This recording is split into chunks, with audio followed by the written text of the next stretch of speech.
आज हम प्राचीन भारतीय इतिहास के स्रोतों के पाठ साहित्यिक स्रोत में लौकिक साहित्यों के बारे में पढ़ेंगे। तो लौकिक साहित्यों को 3 पार्ट में फिर से हम बांटते हैं: ऐतिहासिक ग्रंथ, अर्ध ऐतिहासिक ग्रंथ और जीवनियां में। ऐतिहासिक ग्रंथ, अर्ध ऐतिहासिक ग्रंथ और जीवनियों में। तो अगर ऐतिहासिक रचनाओं की बात करें तो हम लोग अर्थशास्त्र को जानते हैं। अर्थशास्त्र बुक को किसने लिखी थी? कौटिल्य ने लिखी थी। तो ऐतिहासिक रचनाओं में सबसे महत्वपूर्ण अर्थशास्त्र को भी माना जाता है। इसका एक विशेष स्थान है ऐतिहासिक ग्रंथों में। और अर्थशास्त्र की रचना किसने की थी? चंद्रगुप्त मौर्य के प्रधानमंत्री कौटिल्य ने की थी। और इसमें चंद्रगुप्त मौर्य की शासन व्यवस्था पर पर्याप्त प्रकाश डाला गया है। अब बात करते हैं दूसरे ऐतिहासिक ग्रंथ की। तो आपने एक और नाम सुना होगा, कई एग्जामों में पूछा जाता है, राजतरंगिणी किसने लिखी? तो कल्लर द्वारा रचित राजतरंगिणी भी ऐतिहासिक ग्रंथों में अपना एक महत्वपूर्ण स्थान रखती है। इसमें आदिकाल से लेकर 1151 ईस्वी तक के आरंभ तक कश्मीर के प्रत्येक शासक के काल की घटनाओं का क्रमानुसार वर्णन दिया गया है। कई बार क्वेश्चंस में पूछा जाता है कि कश्मीर का इतिहास या फिर कश्मीर की शासकों के काल की घटनाओं का वर्णन कौन सी बुक में मिलता है? तो राजतरंगिणी में मिलता है। इसके बाद बात करते हैं अर्ध ऐतिहासिक रचना। अब दोस्तों हम लोग बात करेंगे आज अर्ध ऐतिहासिक ग्रंथों की।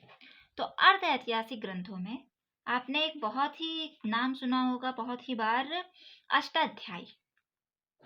अष्टाध्यायी की रचना पाणिनि ने की थी।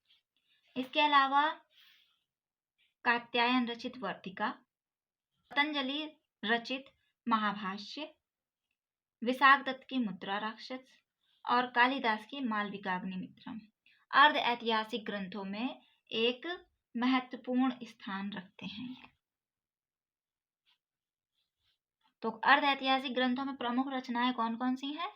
अष्टाध्यायी, पाणिनि की अष्टाध्यायी, कात्यायन की वर्तिका, पतंजलि की महाभाष्य, विशाखदत्त की मुद्रा राक्षस और कालिदास की मालविकाग्निमित्रम। अब बात करते हैं जीवनियों की। तो जीवनियां भी ऐतिहासिक ग्रंथों में, ऐतिहासिक स्रोतों में अपना एक महत्वपूर्ण स्थान रखती हैं, क्योंकि इससे उस समय के राजा की, उस समय के समाज की जानकारी मिलती है, राजा के शासनकाल के बारे में जानकारी मिलती है, राजा के बारे में बहुत सी जानकारियां मिलती हैं। जैसे कि अगर इसमें ऐतिहासिक जीवनियों में बात करें तो इसमें अश्वघोष द्वारा रचित बुद्धचरित, बाणभट्ट की हर्षचरित, बिल्हड़ की विक्रमांक देवचरित्र आदि प्रमुख हैं। दोस्तों मैं आपको टेलीग्राम चैनल पर इससे और कई ज़्यादा रचनाएं और रचनाकार के नोट्स प्रोवाइड करूंगी, जिसे आप पढ़िएगा, आपके एग्जाम पॉइंट ऑफ व्यू से इम्पॉर्टेंट होंगे। तो ये थी आपके लौकिक साहित्य। अब बात करते हैं साहित्यिक स्रोतों के लास्ट पार्ट, विदेशी यात्रियों के विवरण की। तो विदेशी यात्रियों के विवरण को एक बार फिर से हम अलग अलग पार्ट में पढ़ लेते हैं, ज़्यादा इजी रहेगा। तो सबसे पहले है यूनान और रोम के लेखकों का विवरण, दूसरा है चीनी यात्रियों का विवरण और तीसरा है अरब यात्रियों का विवरण। तो आइए यूनान के लेखक पढ़ते हैं। तो यूनान के लेखकों में टेसियस और हेरोडोटस का प्रमुख स्थान था। यूनान के लेखकों में टेसियस और हेरोडोटस का प्रमुख स्थान था। और हेरोडोटस को इतिहास का पिता भी कहा जाता है और हेरोडोटस की बुक हिस्टोरिका है। हेरोडोटस की बुक का नाम क्या है? हिस्टोरिका है। क्या नाम है?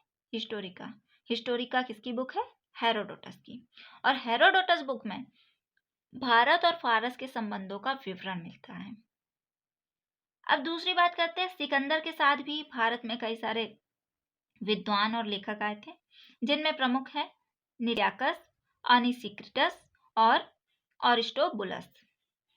अब सबसे इम्पोर्टेंट, अक्सर कई एग्जामों में हमें मिल जाते हैं, मेगास्थनीज और इंडिका। तो हम सभी को पता है कि मेगास्थनीज ने इंडिका की रचना की और ये मेगास्थनीज सेल्यूकस निकेटर का राजदूत था। और इंडिका में उसने मौर्य युगीन समाज और संस्कृति का विवरण दिया है। इसके अलावा भारत में बिंदुसार के समय सीरिया के राजा एंटियोकस का राजदूत डायमेकस भी आया था। डायोनिसिस जो कि मिस्र के राजा का राजदूत था, वो भी भारत आया था।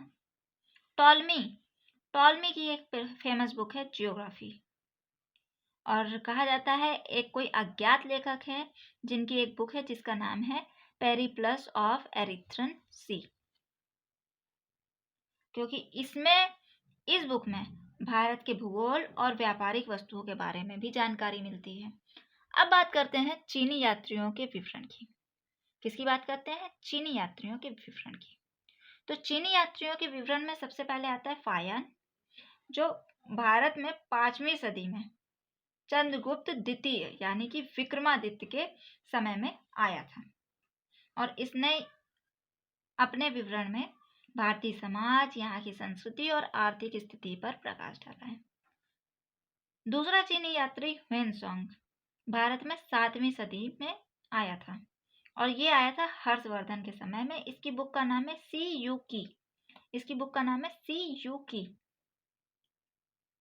और लास्ट में इत्सिंग जो 7वीं सदी के अंत में भारत आया था।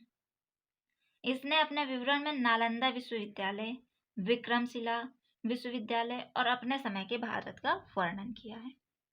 अब आते हैं अरब के यात्रियों के विवरण। तो अरबी यात्रियों में जो प्रमुख हैं, एक अलबरूनी जो कि 11वीं सदी में महमूद गजनवी के साथ भारत आया था। इसने अपनी किताब लिखी तहकीक हिंद, किताबुल हिंद, मतलब भारत की खोज, जो कि आज भी इतिहासकारों के लिए इतिहास को पढ़ने के लिए एक महत्वपूर्ण दस्तावेज है। और इसके बाद एक और लेखक जिसका नाम है इब्न बतूता, इसका यात्रा वृत्तांत रहला सर्वप्रमुख है, और इसकी भाषा है अरबी भाषा। यह अरबी भाषा में लिखा गया है, और 14वीं शताब्दी में भारतीय उपमहाद्वीप में सामाजिक सांस्कृतिक जीवन के विषय पर सबसे ज्यादा और सबसे रोचक जानकारियां देता है। तो ये था विदेशी यात्रियों का विवरण। आई होप आपको ये आज का लेक्चर पसंद आए, और आपको ये शॉर्ट नोट्स मैं टेलीग्राम चैनल पर प्रोवाइड कर रही हूँ। तो अगर आपको ये पसंद आया हो तो टेलीग्राम पर फॉलो करें, इंस्टाग्राम पर फॉलो करें, लिंक डिस्क्रिप्शन में दिया हुआ है। Thank you.